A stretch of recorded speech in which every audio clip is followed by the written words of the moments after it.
नमस्ते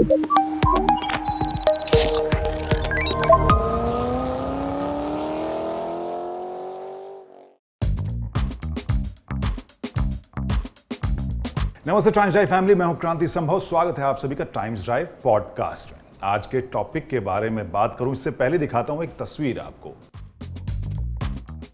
और ये तस्वीर जी हाँ मेरी ही है। मैं इस सनरूफ से निकलकर खड़ा हूं ये समझने के लिए कि आखिर हिंदुस्तानी कस्टमर्स में दीवानगी है क्यों सनरूफ के लिए, और जो तरीका है उसके बारे में यही संदेश कि प्लीज ऐसे तो बिल्कुल भी मत कीजिएगा। वैसे तो मैं स्टैटिक कार के सनरूफ से बाहर निकला हूं, हम लोग एक शूट कर रहे थे, लेकिन आपको इसी संदेश देने के लिए मैंने ये फोटो खिंचवाई थी, आपको ये कहने के लिए कि प्लीज ये काम आप अपनी सनरूफ वाली गाड़ी में बिल्कुल भी मत कीजिएगा। क्योंकि मुझे ये समझ में आया कि हाँ ठीक है, आप नेचर से एक हो रहे हैं, जो मोटरसाइकिल वाली एक फीलिंग होती है वो आपको कार में मिल रही है, लेकिन बहुत ही अनसेफ है। खासकर जब गाड़ी मूव कर रही हो, एक तो वो इलीगल भी होगा, प्लस बहुत ही अनसेफ है। क्योंकि खासकर हमने छोटे बच्चों को ये करते हुए देखा था, और आमतौर पर सड़कों के ऊपर अभी भी, जैसे हम लोग पिछले शूट के दौरान जब मैं लोनावला गया था, चेन्नई गया था या पुणे गया था, इन सभी जगहों के ऊपर मैंने कुछ एक गाड़ियाँ देखी जिसमें यंगस्टर्स जो थे वो या बच्चे जो थे वो सनरूफ से बाहर निकल कर मज़ा लेने की कोशिश कर रहे थे। आई डोंट थिंक वो मज़े का सही डेफिनेशन है। It's very unsafe. लेकिन इस फोटो के जरिए मैं ये भी समझने की कोशिश कर रहा था कि आखिर मार्केट में तब्दीली कैसे आ गई है, जहां पर हिंदुस्तान में खासकर नंबर 1 कार कंपनी मारुति भी अपनी कार में एक सनरूफ लेकर आ रही है। जी हाँ, पहली बार इलेक्ट्रिक सनरूफ एक मारुति कार में, इस ब्रेज़ा में।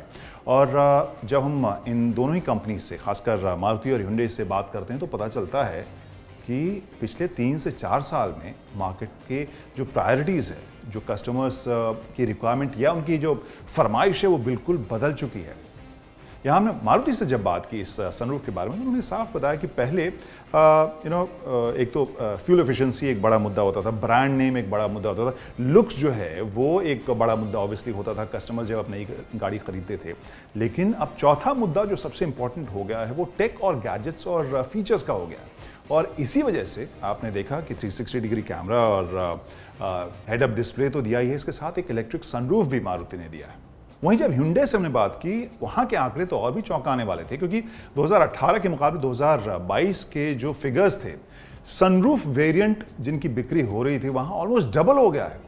2018 में जहाँ 20% से कम गाड़ियाँ सनरूफ वाली बिक रही थी हुंडई की, वो अब ऑलमोस्ट 37-38% गाड़ियाँ बिक रही हैं। और यही नहीं, वेन्यू का जो अगर हम आंकड़ा देखें, वेन्यू के जो सनरूफ वेरिएंट्स हैं उनके बिक्री का रेशियो तो और भी ज़्यादा हाई हो चुका है।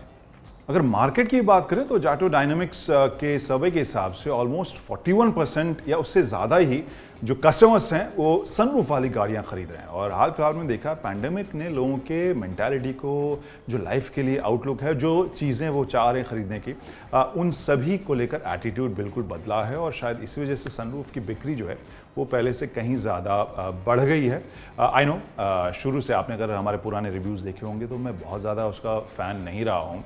सनरूफ मुझे इंडियन कंडीशन में, क्योंकि आमतौर पर अगर नॉर्थ इंडिया में हम लोग देखें, मुश्किल से 2 से 3 महीना ऐसा है जब आप उस सनरूफ का मज़ा ले सकते हैं।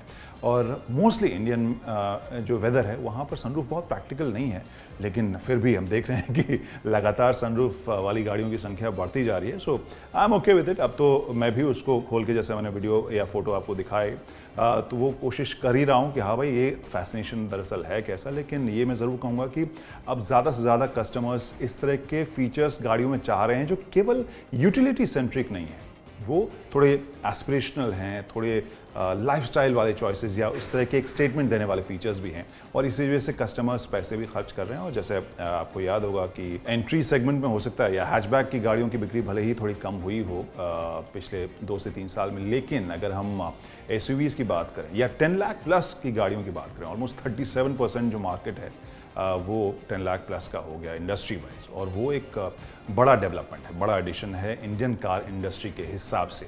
चलिए, अब सनरूफ की कहानी, उसके फिगर्स तो आपको हमने बताई दिए। इन केस आप इंटरेस्टेड हैं अभी भी, मैं तो अभी भी कहूँगा कि बहुत प्रैक्टिकल चीज़ नहीं है, लेकिन अगर आप इंटरेस्टेड हैं तो हम कौन होते हैं आपको रोकने वाले। तो यहाँ पे कुछ एक गाड़ियों के बारे में मैं ज़रूर जिक्र करना चाहूँगा। जहाँ पे क्रेटा जब आई थी पैंडेमिक से ठीक पहले, आपको याद होगा, वहाँ पर जो नई वाली क्रेटा आई, उसके सनरूफ के साइज़ ने एक बड़ा स्टेटमेंट दिया। और एक बहुत बड़ी वजह थी, बहुत सारे जो हमारे दर्शक, हमारे दोस्त मैसेज करते थे, उसमें उनका जो क्राइटेरिया होता था सेल्टॉस के मुकाबले क्रेटा का, वहाँ पे क्रेटा के पैनोरामिक सनरूफ की वो काफ़ी तारीफ करते थे और इस वजह से वो उसकी तरफ जा रहे थे। इसके अलावा आपको याद होगा सफारी जब आई तो उसमें भी एक स्काई डोम उन्होंने टर्म दिया था और वो सेकेंड रो से नज़ारा ऑनेस्टली मुझे भी काफ़ी अच्छा लग रहा था। आई नो मैंने सनरूफ खोला नहीं था, लेकिन वहाँ एक अलग सीट की हाइट थोड़ी ज़्यादा है और जिस तरीके के बड़ा एक्सपांस आपको नज़र आता है, आई गेस रात में ड्राइविंग के वक्त तो काफ़ी मज़ा ज़रूर आता होगा। तो ये दो गाड़ियाँ मुझे सनरूफ के हिसाब से अच्छी लगती हैं। इसके अलावा आपने देखा होगा कि MG ने भी अपनी एस्टर, हेक्टर प्लस में भी बड़े साइज़ का सनरूफ दिया हुआ है। XUV 700 भी आप चुन सकते हैं अगर आप सनरूफ वाली गाड़ी, बड़े सनरूफ वाली गाड़ी की तरफ जाना चाहते हैं।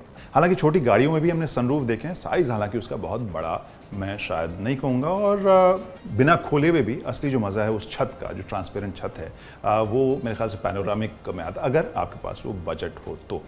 तो ये है कहानी सनरूफ के बदलते हुए इंडियन मार्केट की, जिसके बारे में आज हमने सोचा कि आपसे बातचीत की जाए। और जो अलग अलग बातचीत इस बीच में हुई थी, क्योंकि मैं भी समझने की कोशिश कर रहा था कि ये सनरूफ का मामला इतना ज़्यादा जोर कैसे पकड़ रहा है, तो वो आपको इस पॉडकास्ट में हमने आपको सुना। लेकिन जाते जाते आपसे, आपके दोस्तों, आपकी फैमिली से यही अपील कि मस्ती बिना सनरूफ से धड़ और सर निकाले हुए भी हो सकती है। खोलिए, ताज़ी हवा का मज़ा लीजिए अगर माहौल वैसा है, और अगर नहीं, रात के वक्त ड्राइव करते वक्त वो जो ब्लाइंड है उसे आप खोलिए, तो जो आसमान है, तारों का नज़ारा लीजिए, तो मज़ा कीजिए, लेकिन सेफ्टी ज़रूरी है। फिलहाल आज के टाइम्स लाइव पॉडकास्ट में इतना ही। Bye bye, drive safely.